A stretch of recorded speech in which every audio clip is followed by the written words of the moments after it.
இப்ப வரை என்ன டிஎம்கே என்ன டார்கெட் பண்றது, இவங்க என்ன டார்கெட் பண்றாங்க, அவங்க என்ன சுமூகமா முடிங்க, இதை பண்றோம் அதை பண்றோம் நாங்க பண்ணிக்கிறோம். நான் என்ன சொல்றேன், எங்களுக்கு சமுதாயம் இருக்கு, நீங்க வேலை கொடுக்கணும், நான் ஊருக்கு உலகத்துக்கே வேலை கொடுக்கணும் நானா சொல்றேன். எங்க பிள்ளைய இப்படி நிக்குதுன்னா நாங்க ஒரு வேலையை கொடுத்துருவோம், இவன் வந்து இப்ப வேலையை கொடுத்துருவோம். HCC நான் பேசிட்டேன்னா நல்லபடியா வேலை வாங்கி கொடுத்துருவோம். எங்களுக்கு அதுக்கு அண்ணாச்சி இருக்காங்க, சுபாஷ் அண்ணா இருக்காங்க, கலிகுல் அண்ணாச்சி இருக்காங்க, அதெல்லாம் இருக்காங்க. ஆனா நியாயமான தீர்வு கொடுங்கன்னு கேட்கறேன். அவனை அடிச்சு ஒரு கொலைதான் இங்கே, அதாவது வெளியே அடிச்சு நீங்க கொண்டு எங்கேயோ தீர்ச்சுட்டு போயிருந்தா கூட இது தெரிஞ்சிருக்காது.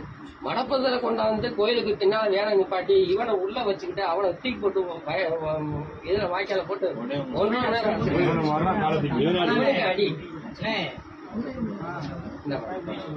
1.5 மணி நேரம் அடிச்சிருக்காங்க. அடிச்ச பிறகு அந்த இடத்துல அவனுக்கு மோசம் வெளியாகுது, நீர் போயிடுது, பிளட்டு காதுல வருது, அதோட இறந்துருக்கான்றது இவங்களுக்கு கன்ஃபார்ம் பண்ணாங்க.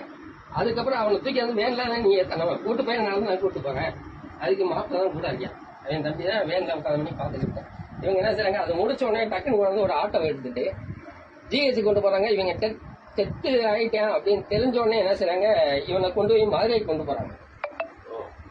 இவங்க ஆஸ்பத்திரி இல்லையா, இங்க இல்ல, மாவட்ட ஆஸ்பத்திரி இருக்கு, அரசு ஆஸ்பத்திரி இருக்கு, டிஎம்கே வச்சிருக்கு, அரசு ஆஸ்பத்திரி இருக்கு, அங்க கொண்டு போ.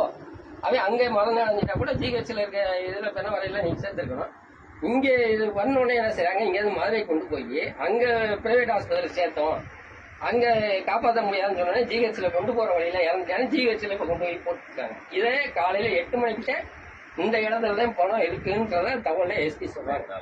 இன்னும் நாங்க பாக்கல, என் தங்கச்சி பாக்கல, அவனும் பாக்கல, இன்னும் நாங்க அவன் பாக்கலாம், முகத்தை பாக்கல. எங்களுடைய கோரிக்கை, நாடக சமுதாயம் சார்ந்த கோரிக்கை, எங்களுக்கு அண்ணனும் சுபாஷ் அண்ணன் வந்திருக்காங்க, மீடியாவுக்கு வருவாங்க. எங்களுடைய கோரிக்கை நாங்க என்ன கேட்கிறோம், அவன் களவான்ற பையன் கிடையாது. நீ களவான்றவன் இருந்தா அந்த பொம்பளை கம்ப்ளைண்ட் கொடுத்ததுல அவ கொண்டு வந்தது உண்மையா, போலீஸ் எனக்கு சொல்லு, காவல்துறை அதான் எனக்கு ஒப்பி. இப்ப நான் இருக்கேன், நான் இப்ப இந்த இடத்துல இருக்கேன், இந்த செல்லு குக்குல ஒரு வேற ₹1,00,000 செக்கை வச்சிருந்தேன், என்னை வச்சிருப்பேன், செக்கை எடுத்துட்டு என் ஜெல்ல போட்டு போயிட்டான்னு ஒரு கம்ப்ளைண்ட் கொடுத்தா இந்த காவல்துறை அவங்க